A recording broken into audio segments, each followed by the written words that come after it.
My name is Sarah Johnson. I'm 38 years old and live in the suburbs of Columbus, Ohio. Weekday mornings are always hectic. I jump out of bed as soon as my alarm goes off at 6:30 a.m.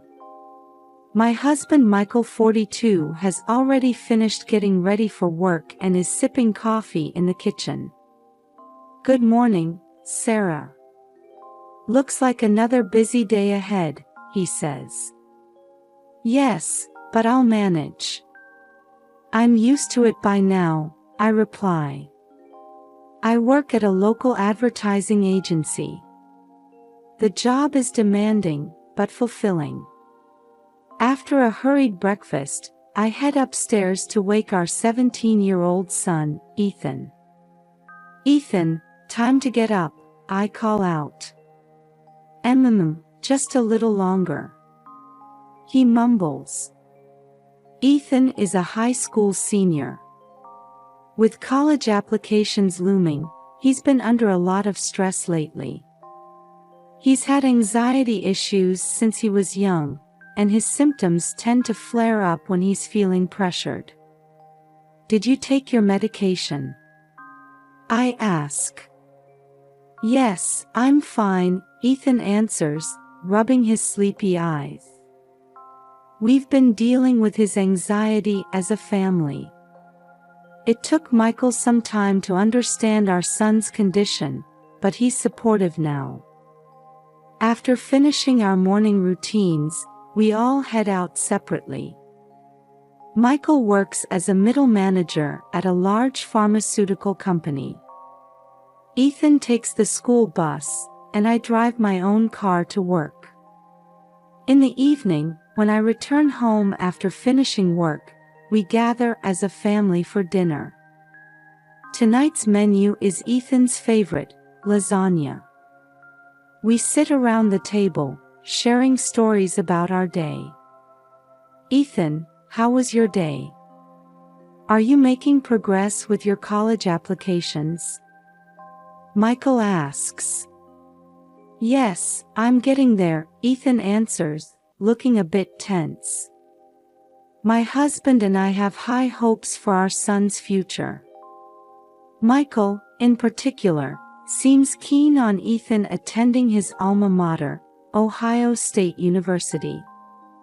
Sometimes I worry that our expectations might be putting too much pressure on Ethan. After dinner, Ethan retreats to his room to study. Michael checks some work documents, and I prepare for the next day. Before bedtime, I knock on Ethan's door. Did you take your medication? Let's do our best tomorrow too, I say.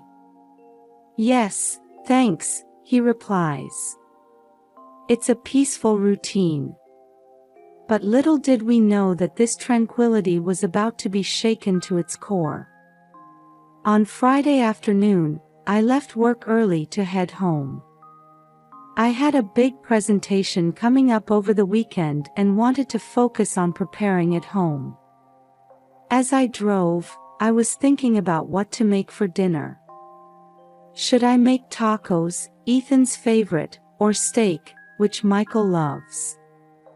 As I entered our quiet residential area, I heard sirens in the distance.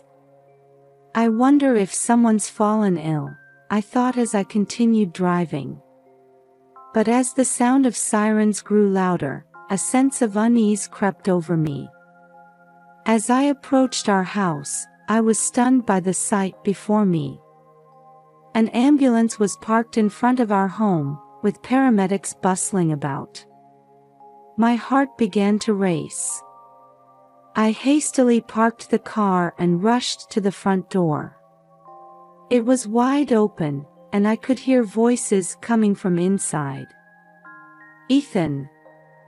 Michael. I called out. As I burst into the house, I saw Ethan being placed on a stretcher in the living room. His face was pale, and he seemed to be struggling to breathe. Are you the mother? One of the paramedics asked me. Yes, I am. What happened to my son? Your son called 911 himself. It seems he's having a severe anxiety attack. I locked eyes with Ethan. He was trying to say something, but the words wouldn't come out. Ethan, it's okay. Mom's here, I said, grasping his hand. With great effort, Ethan managed to squeeze out a few words. Mom, don't tell Dad. I was confused by his words. Why shouldn't we tell his father? Did something happen? Questions began swirling in my mind. Ethan, what do you mean? But Ethan was struggling to breathe again and couldn't speak. Ma'am, your son's condition isn't stable. We need to transport him to the hospital immediately, the paramedic informed me. I understand. I'll come along. I quickly grabbed my wallet and phone, then climbed into the ambulance. I sat next to Ethan, holding his hand. Beads of cold sweat had formed on his forehead. As the ambulance drove off, I debated whether to contact Michael. Ethan's words kept replaying in my mind. Why doesn't he want me to tell his dad? Is there something he's hiding? During the ride to the hospital, my mind was a whirlwind of confusion and worry. Ethan's condition, his mysterious words, everything was puzzling, and I couldn't find any answers. Upon arrival at the hospital, Ethan was immediately taken to the treatment room. I was told to wait in the waiting area, where I finally had a moment to catch my breath. I took out my phone, torn about whether to contact Michael. He has a right to know. But I can't ignore Ethan's words either. In the end, I decided to send just a simple message. Work's running late. Have dinner without me. I don't like lying. But right now, I wanted to respect Ethan's wishes. And I felt a growing need to uncover the truth behind this situation. I sat down in a chair in the waiting room and closed my eyes. In my mind, I tried to piece together the events of the day. How could an ordinary Friday afternoon turn into this? Little did I know that this incident would become a turning point in our family's life. As I sat in the hospital waiting room, I tried to calm my racing thoughts with deep breaths. The wall clock seemed to be moving unusually slowly. Around me, other people waited for news about their loved ones, all wearing similar expressions of tension. Mrs. Johnson. A nurse's voice snapped me back to reality. Yes, that's me, I responded. Your son's condition has stabilized. Please follow me. As the nurse led me to the treatment room, the white corridors and smell of disinfectant heightened my anxiety. When I opened the door, I saw Ethan lying on the bed. His color had improved somewhat, but he still looked exhausted. Ethan, are you all right? I asked. Ethan nodded slightly. Yes, sorry for worrying you, he said. The attending physician approached us. Mrs. Johnson, your son experienced a severe anxiety attack, but he's stable now. We'll need to keep him under observation for a while, but I think he'll be able to go home tonight. I let out a sigh of relief. Thank you, doctor. After the doctor left, I sat down next to Ethan. Ethan, what happened? And Why don't you want me to tell your father? Ethan averted his eyes and paused for a moment, as if choosing his words carefully. Mom. I don't want to talk about it now. But please, promise me you won't tell Dad. The serious look in his eyes convinced me that something significant had occurred. I understand. But when you're feeling better, we need to talk about this, okay? Ethan nodded slightly. At that moment, something crystallized within me. All the years I devoted to our family, the trust we'd built, it felt like I could hear it all crumbling in an instant. Mom, is it my fault that our family is falling apart? Ethan's voice trembled. I shook my head firmly. No, Ethan. This is the result of your father's choices. You've done nothing wrong. As I said those words, a sense of resolve solidified within me. I needed to handle this situation properly. For my relationship with Michael, for our family's future, and most importantly, for Ethan's happiness. Ethan, Mom needs to take care of a few things now. But I promise, I'll always put you first in everything I do. Ethan looked at me with worried eyes, but his expression gradually shifted to one of relief. Mom, thank you.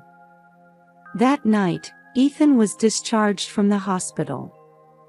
On our way home, we talked quietly in the car. We decided to tell Michael that Ethan had just experienced a mild hyperventilation.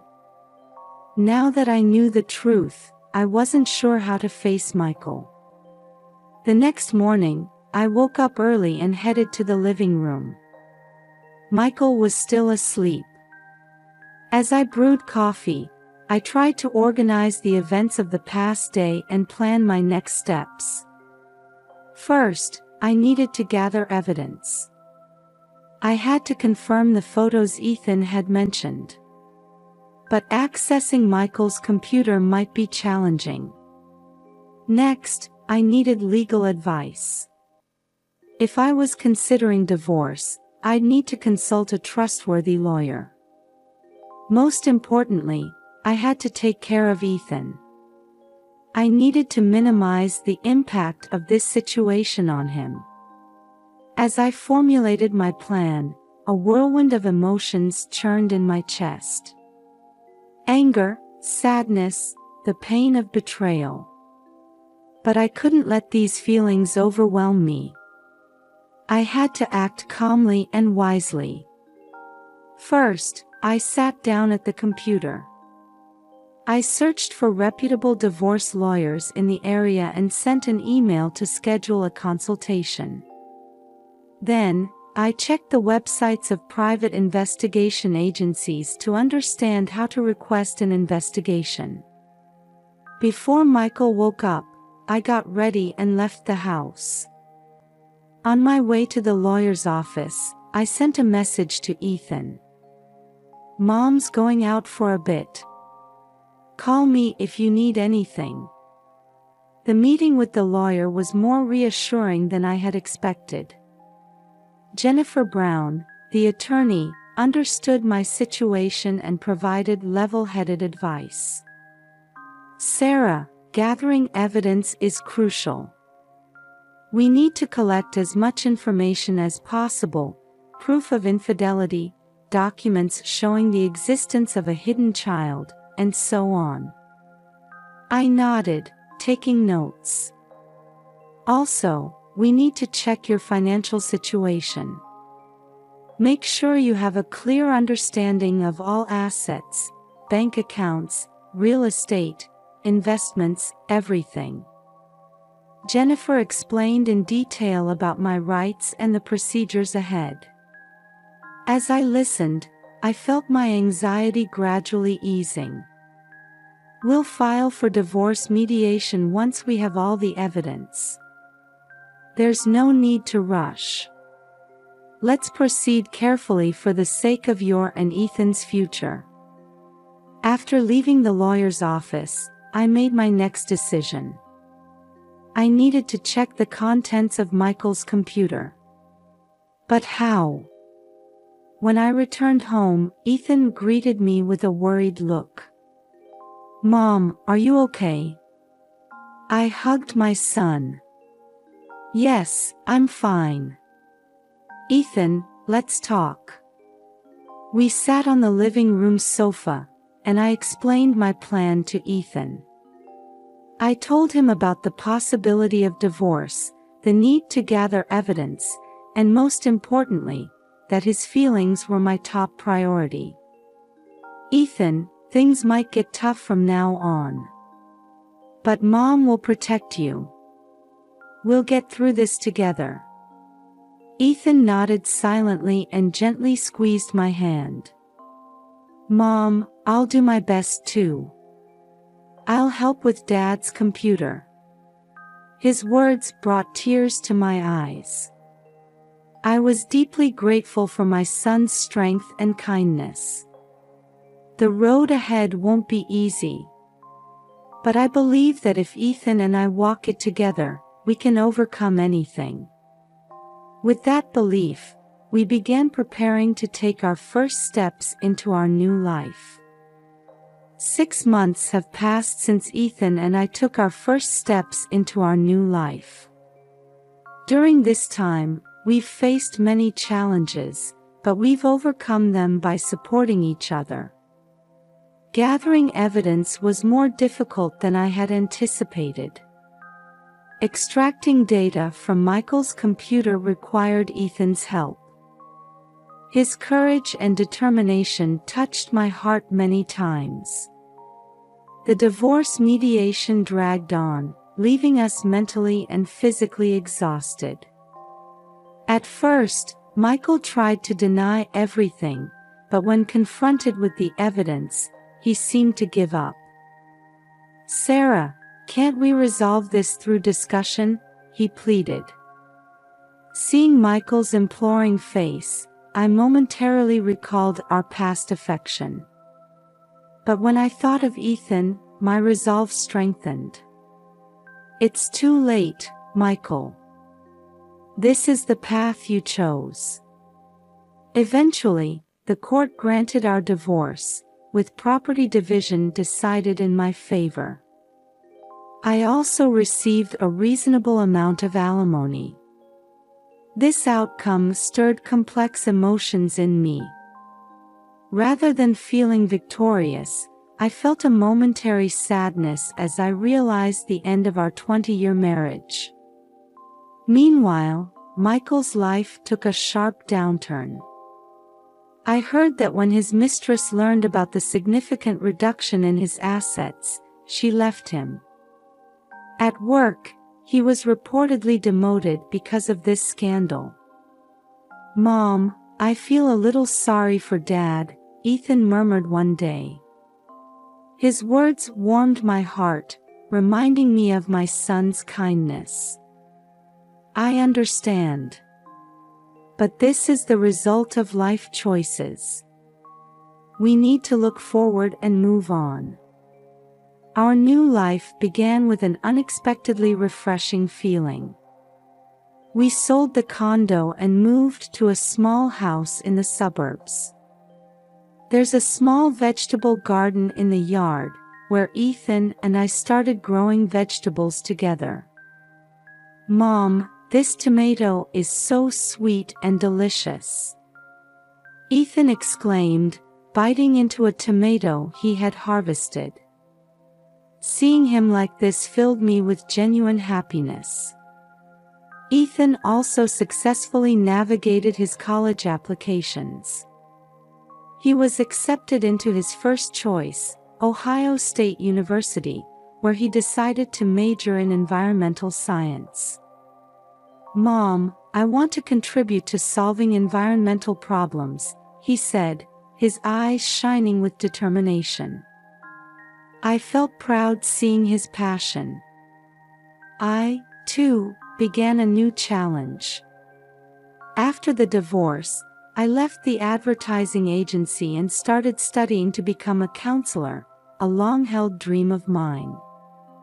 Sarah, your experiences will surely help many people, my instructor told me. Her words filled me with a sense of purpose. On the day of Ethan's college matriculation ceremony, I couldn't hold back my tears as I watched him standing on campus. "Mom, don't cry. I'll do my best," Ethan said, hugging me. "I'm crying because I'm happy. Ethan, I'm so proud of you." On our way home, Ethan spoke quietly in the car. "Mom, thank you for everything back then. I don't know what would have happened to me without you." As I drove, I answered slowly, "Ethan, I should be thanking you. It's because of you that I was able to be strong." In that moment, we felt a bond that words couldn't express. Epilogue. 5 years have passed. Ethan is now in graduate school, leading environmental protection projects. I've started working at a local counseling center, supporting many people emotionally. The other day, I ran into Michael at the supermarket by chance. He looked tired and older than his years. "Sarah, is Ethan doing well?" he asked. "Yes, very well. He's immersed in environmental research." "I see, that's good." As we parted, Michael muttered, "Sarah, I'm sorry. Send my regards to Ethan." When I got home and told Ethan about this encounter, he thought for a moment before saying, "Mom, we made the right choice, didn't we?" "Yes, we did. There were tough times, but we've grown stronger. And most importantly, we've remained a family that cherishes each other." Outside the window, a bird was building a nest in the tree we had planted. The beginning of a new life. Our lives, too, continue to sprout new buds. There will surely be more challenges ahead. But I believe that Ethan and I can weather any storm together. With this belief, we step forward into tomorrow.